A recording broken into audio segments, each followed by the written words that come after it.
Pues para mí el bien es actuar en consecuencia con lo que ya conocemos, no ignorar lo que como nos hemos ido formando y ser consecuentes con las cosas que decimos, ser coherentes.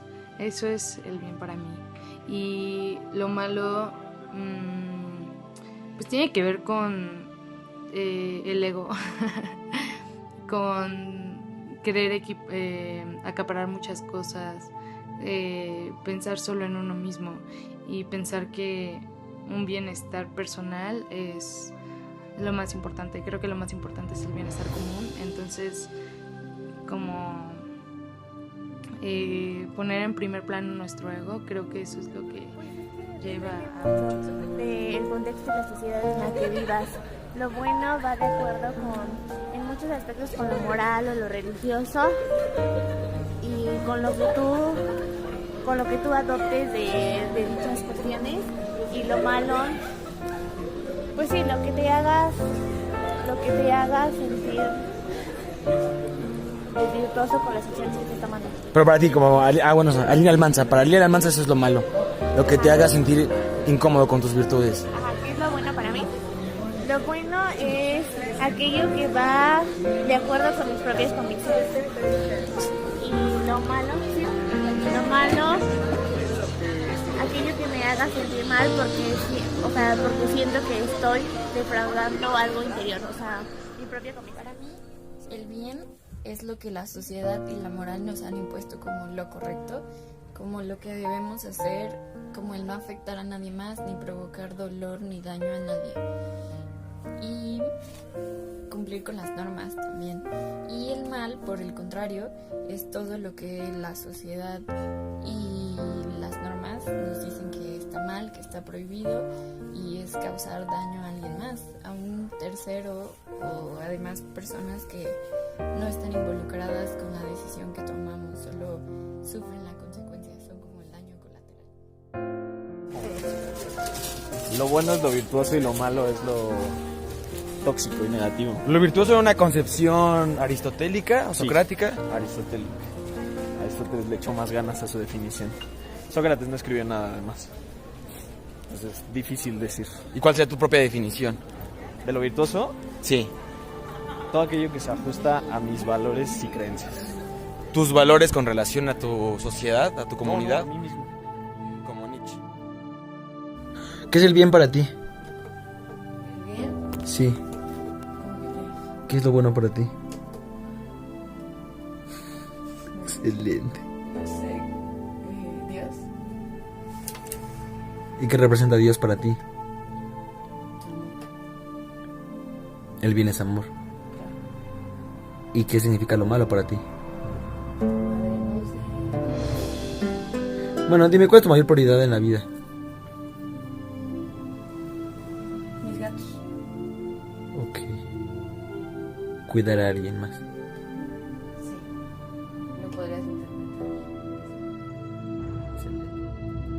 Para mí lo bueno es todo eso que tú haces y que te hace sentir satisfecho porque sabes que no dañaste a alguien más con las consecuencias de tus actos y que van con lo que tú realmente quieres, como una decisión muy sólida que no te genera como una carga de conciencia. Y todo lo malo es aquello que perjudica a otros y a ti mismo, que te puede generar ese pesar porque sabes que al final no era algo que tú realmente hubieras hecho. Hola, ¿qué tal? Pues bien, acabamos de ver unos videos en la que le preguntamos a algunas personas qué consideran para ellos qué es el bien y qué es el mal. La idea original de este video es que yo los abordara en diferentes partes del semestre y la respuesta fuera un poco más auténtica, pero debido a situaciones de salud a las que todos sabemos que en este momento tenemos que atender, que no podemos salir de nuestras casas, algunos de mis amigos me apoyaron mandándome un video con las respuestas que ellos tenían a estas preguntas. Pero bueno, es interesante porque creo que cuando hablamos sobre el bien y el mal, es una pregunta que creo que todos tenemos por asumido que sabemos responderla, Pero cuando nos hacen ahí viene el verdadero problema, de que realmente no sabemos qué es el bien y qué es el mal, que no sabemos cómo definirlo. Que podría suceder lo mismo si nos preguntaran qué es el derecho a esas alturas de la carrera, que yo creo que la mayoría no podríamos ni siquiera saber aún qué es el derecho, qué es lo que estábamos estudiando. Pues bien, este es mi último trabajo para la clase de Filosofía del Derecho con el maestro Hoffman. Y pues bueno, en este momento invité a Rodrigo Uri García. Un gusto estar aquí. Estudiante también de la carrera y no sé si quiera presentar. Bueno, mi nombre es Rodrigo Uri García Jiménez, soy estudiante de tercer semestre de la Facultad de Derecho. Y pues para mí es un gusto estar colaborando con Pedro y vamos a estar hablando acerca del bien y el mal. Bien. Pues bueno, como podemos apreciar en los videos, algunos nos mencionan bastante hablan sobre ética, sobre moral social, hablan sobre normas incluso, sobre cosas establecidas por la sociedad. Algunos otros son más atrevidos y plantean su propia moral, plantean un propio código que es ajeno a lo que tenga que ver con la sociedad. No sé qué tú tengas que dar aquí al respecto, Uri. Pues el bien y el mal son cuestiones que por inercia del tiempo adoptamos sin siquiera cuestionarlas, pero que con la reflexión es muy fácil desdibujarlas. Con la simple interrogante hacia uno mismo de qué es el bien y el mal, podemos caer en que hemos sido ingenuos e incluso un poco soberbios al hacer uso indiscriminado del bien y el mal, sobre pretexto de justificar nuestras causas como la necesidad de una redención. Pero yo creo que todo esto conduce a un solo lugar, pero haremos varias paradas, tanto históricas como contemporáneas, acerca de la noción del bien y el mal. No sé qué más quieras aportar. Sí, claro, compro como lo mencionas sobre que hacemos uso indiscriminado acerca de estos conceptos. Y yo creo que realmente es bastante difícil poder conciliar si realmente existe un solo concepto de bien y mal que sea universalmente aceptado, ya que querer llegar a este punto, pues tendríamos que hablar exactamente sobre una esencia que pudiera darle un valor general a esto, un valor en general con la naturaleza humana. Pues bien, varios mencionaban sobre la moral, sobre la ética, que pues prácticamente estudia el plano del deber ser, pero y nos habla sobre la naturaleza humana cuando queremos hablar de esto, sobre la naturaleza humana nos habla de la ética, pero existe tal cual algo como la naturaleza humana, existe la esencia del ser humano, hay una esencia que precede nuestra existencia.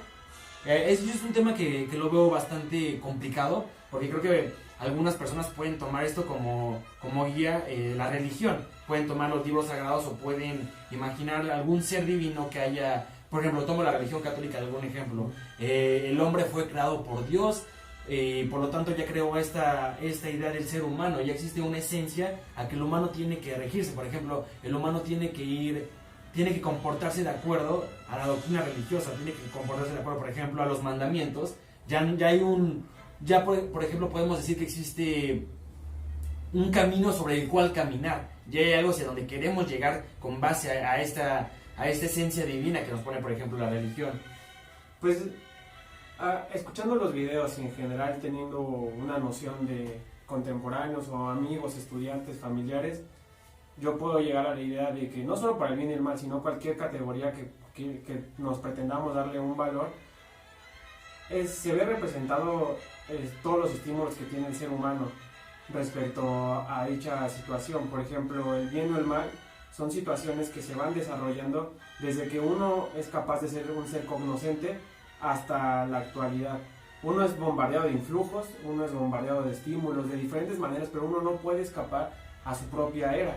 El bien y el mal son ideas que han transitado, pero siguiendo este mismo hilo de ideas de que el humano no puede escapar a su entorno, vamos con el hombre primitivo.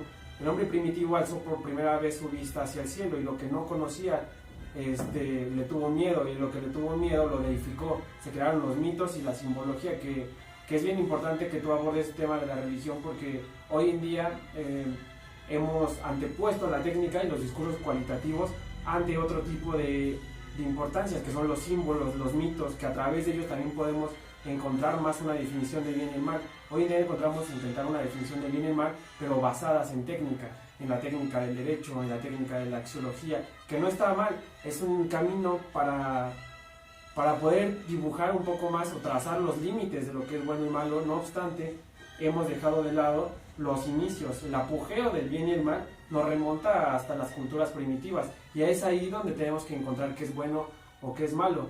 No en un ánimo de descubrir su quintesencia, sino de entender más cómo el hombre empezó a delimitarse sus propios sondeos, sus propias ambiciones. Pero es que hay que retomar ese tipo de discursos, pero el mito y los símbolos, que son con lo primero que empezamos a entablar el bien y el mal.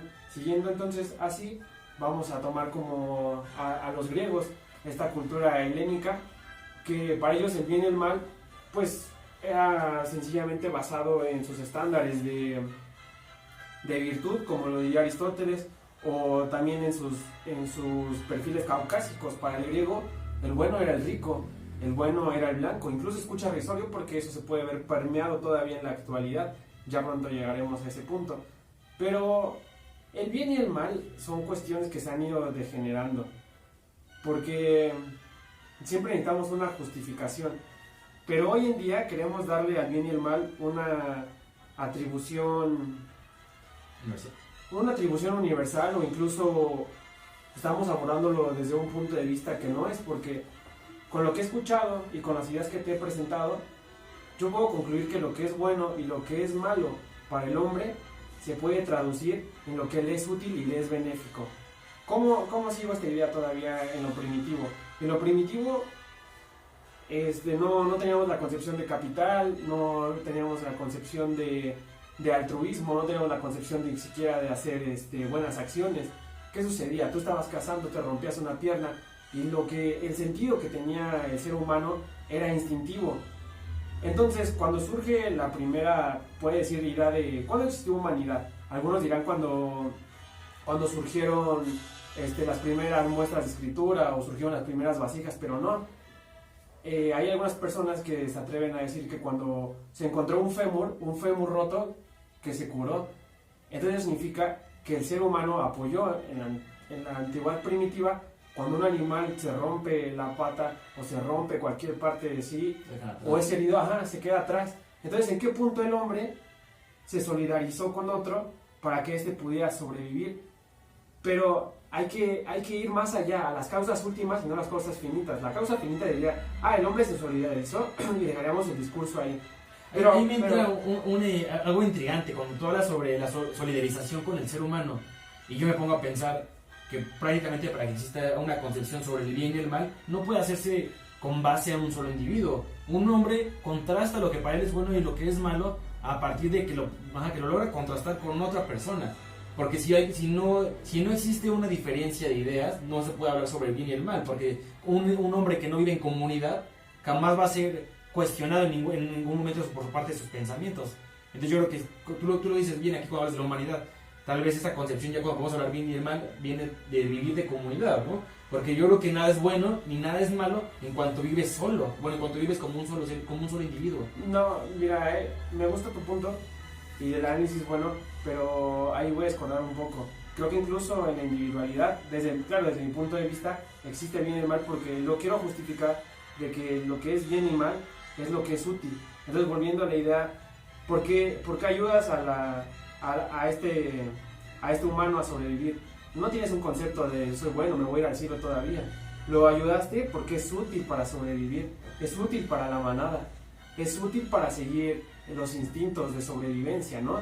Entonces, siguiendo estas ideas, también en la individualidad ya existiría no denominado el bien y el mal, en lo que es útil para ti. Por ejemplo, un humano que no ha conocido a la civilización como hoy en día, encuentra agua o se ejercita sin siquiera saberlo al buscar alimento. Esas son cosas que de nuestra postura podríamos decir son buenas, pero para él simplemente son cosas útiles para sobrevivir. Entonces ya vemos desde este punto de vista un poco más lo que significa el bien y el mal. Y ya abordando la religión, me parece importantísimo este pilar, porque intentamos ya con el lenguaje y con otro tipo de habilidades cognoscentes, pues dar una explicación a lo que nosotros no podíamos. Entonces volvemos a los símbolos, a los mitos, se crea el Dios, y en base al Dios, con base en el Dios más bien, empezamos a generar lo que decimos es bueno o que es malo para la comunidad, pero nunca olvidemos el hilo de la utilidad. Entonces surgen los dogmas, pero siempre hay como el eslabón perdido, ¿no? Entonces no vamos a saber en qué punto el hombre dejó de razonar de este modo y pasó a dar por hecho que había un bien y el mal antes del hombre. Ahí sí retomo tu idea de lo de la ciencia precede al hombre. Entonces ahí es cuando nos equivocamos, porque la idea del bien y el mal dada por las religiones es esa. Pensamos que ya había dado algo antes, pero no. Es lo que sucede es que se imponen cánones, se imponen dogmas rígidos, y esto no es a propósito, no es azaroso que sean dogmas rígidos. Son dogmas rígidos porque a la gente le gusta creer, a la gente le gusta la seguridad, y entre más rígidos sean estos dogmas, más seguro se cree la persona y más indubitables puede que sean contra los ateos. Pero fíjate, Pedro, que esto es interesante. Ahora en la posmodernidad surge la técnica, viene surgiendo la técnica desde la revolución industrial, y con la técnica empezamos a olvidar todos esos discursos, entonces hacemos que se vea todavía más desdibujada lo que es bueno, la línea del bien y el mal, pero los dioses siguen presentes. Antes era el dios sol, antes era el dios luna, pero enarbolaban lo mismo. Nosotros nos atendíamos a lo que ellos decían a través de los sacerdotes. Ahora tenemos otro tipo de dioses, aunque no los creamos. Ahora tenemos, por decirlo de una manera simbólica, el dios capital, tenemos la dios técnica. El hombre ha deificado la ciencia, ha deificado la técnica. Y en base a todas estas técnicas, ahora que son nuestros nuevos dioses, pensémoslo de este modo. Nuestros nuevos dioses nos dicen qué es bueno o qué es malo, pero vamos a traducirlo a un lenguaje normal. La técnica nos dice qué es bueno o qué es malo. Entonces, ahora sí tomo las definiciones de tus amigos para que digan, el derecho me dice qué es bueno o qué es malo. La sociedad me dice qué es bueno o qué es malo. Entonces vamos a conectar todas esas ideas con que todo viene desde un discurso de la técnica, viene ahora desde un discurso del capital. Y hoy en día la utilidad sigue siendo, pero hoy en día ya no es la utilidad de sobrevivir en la jungla.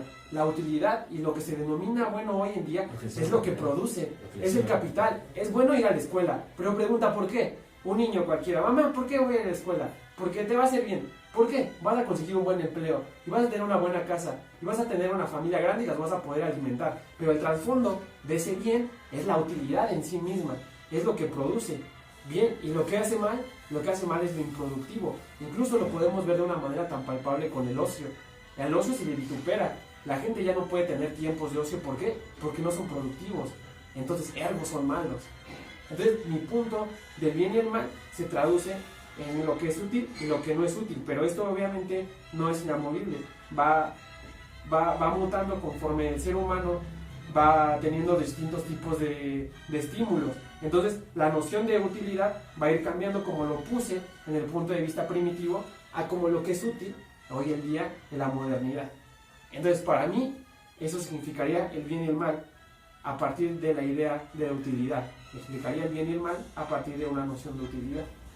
Y este pensamiento no llega a objetualizar al ser humano, al hombre, porque cuando empezamos a hablar, me gusta mucho lo que estás diciendo, pero hablar de esta forma plantearía que el hombre es un ser egoísta en el sentido de que busca un beneficio a través de los otros, o sea, que realmente no hay nada tal cual como una acción natural, o sea, todo va encaminado a un beneficio, a la utilidad, sí, a mi utilidad, o sea, yo sirvo.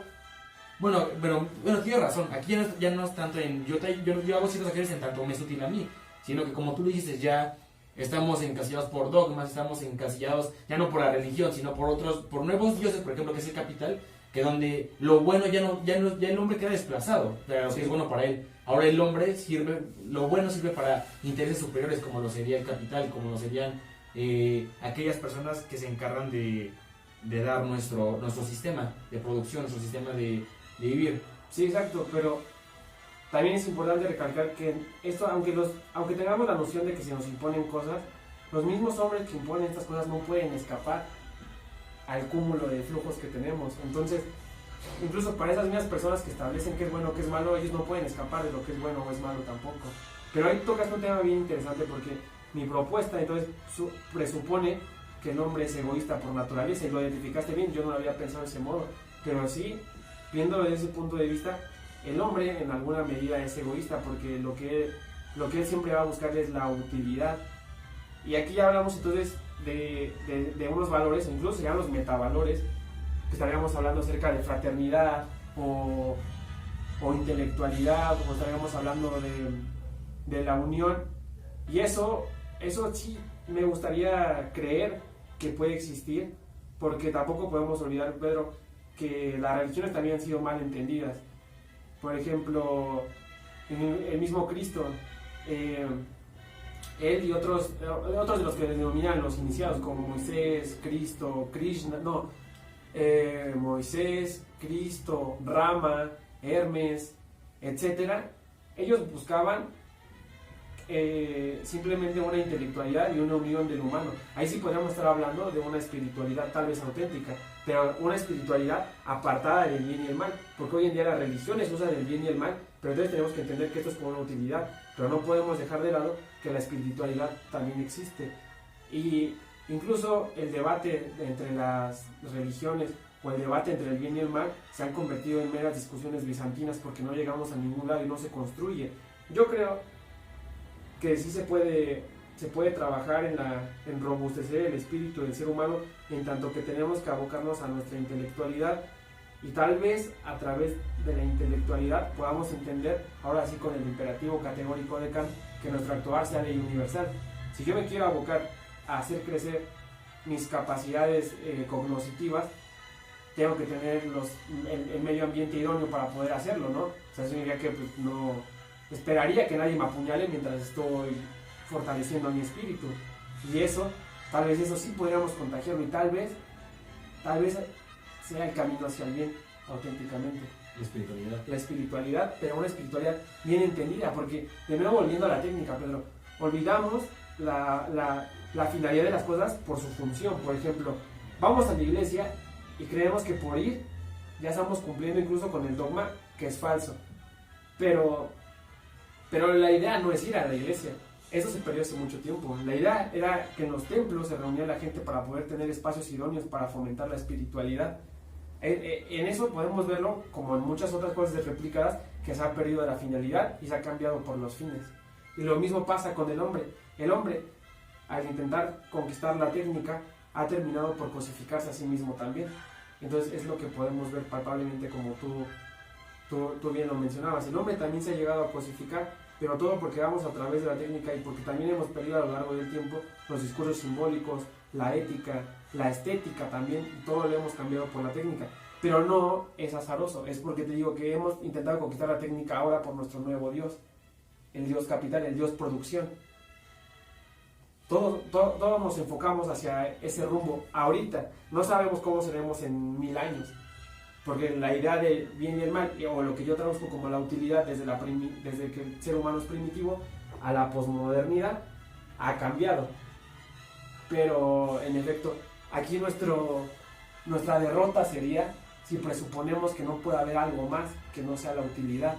Aquí es donde tenemos que meter un discurso nuevo y no dejar que nuestro espíritu sea conspicuo. Tenemos que enaltecerlo de algún modo, y ya quizá eso sea más romántico, pero hay que separar la idea del bien y el mal, o por lo menos llamarlo como tiene que ser. Eso es lo que yo tendría que aportar respecto a ese tema. Uri, te agradezco bastante. Creo que me abriste en lo general, me hiciste ver puntos de vista que no había tocado en este tema. Creo que yo quería abocarme principalmente a hablar sobre la esencia del hombre, sí, sobre guiarnos a través de esta naturaleza humana. Pero tú tocaste tocaste puntos que me llamaron bastante la atención. Tocaste lo que fue la utilidad del hombre, que creo que la utilidad fue... Sí, la verdad creo que fue un tema que me llamó bastante la atención, en el sentido de que en el que sí me causaba conflicto. Te pregunté, entonces la gente lo hacía por utilidad y no tanto porque existía realmente un humanismo, ese humanismo que se habla. Justo, eso es lo que yo quería decir con la espiritualidad: buscar un humanismo, pero un humanismo auténtico, un humanismo que supere... Construirlo, porque sí. No existe. Exacto, no existe. El hombre es en tanto que se hace. El hombre es en tanto que se hace. No hay nada dado. El hombre se construye a sí mismo. Y también hay un humanismo que surge en el Renacimiento, pero eso podría clasificarse más como un antropocentrismo, una idea de que todo el mundo se construye a través del hombre, y también en esa idea pues hemos destruido la naturaleza por presuponer al hombre. Quizá en ese tiempo cambiamos al Dios religioso por el Dios humano, y todo en base a hacerlo la utilidad del Dios humano, el antropocentrismo de la Ilustración. Y ya después entra pues la era que ya platicamos, de la era de las revoluciones industriales, y así van cambiando los mitos, van cambiando los dioses, pero que no se entienda mal idea a Dios, ¿no? Sino que se entienda como de lo que edificamos sin siquiera saberlo, pero nos abocamos toda nuestra visión hacia Él, hacia un solo punto sin siquiera ser conscientes de lo que sucede. Bien, parece que ya nos pasamos del tiempo. Híjole. Entonces tenemos que cerrar esto. Y agradezco bastante a Rodrigo, en particular, él es mi hermano. Es mi hermano y él es un guía para mí en todo el tema filosófico. Es una persona que me ha ayudado bastante y que siempre lo he visto como un maestro. Lo agradezco por apoyarme bastante en esto. La verdad, me aclaraste bastantes dudas a mí y te agradezco por haber guiado todo este video. Te agradezco bastante. Y pues bueno, así damos por terminado este programa. Si les interesa, pues Rodrigo, él suele transmitir en vivos en esta época de cuarentena, le toca diferentes temas. De hecho, él sí ya lo hace de una manera más profesional. Él trae invitados de otras facultades, trae investigadores y tocan diferentes temas. Entonces, pues bueno, ahí por si quieren ver su Facebook y los en vivos que hace, pues los voy a dejar abajo en la descripción. Y pues bueno, les agradezco bastante por ver el video. Bueno, le agradezco al maestro Hoffman. Y pues así termina este video. Les agradecemos bastante. Muchas gracias.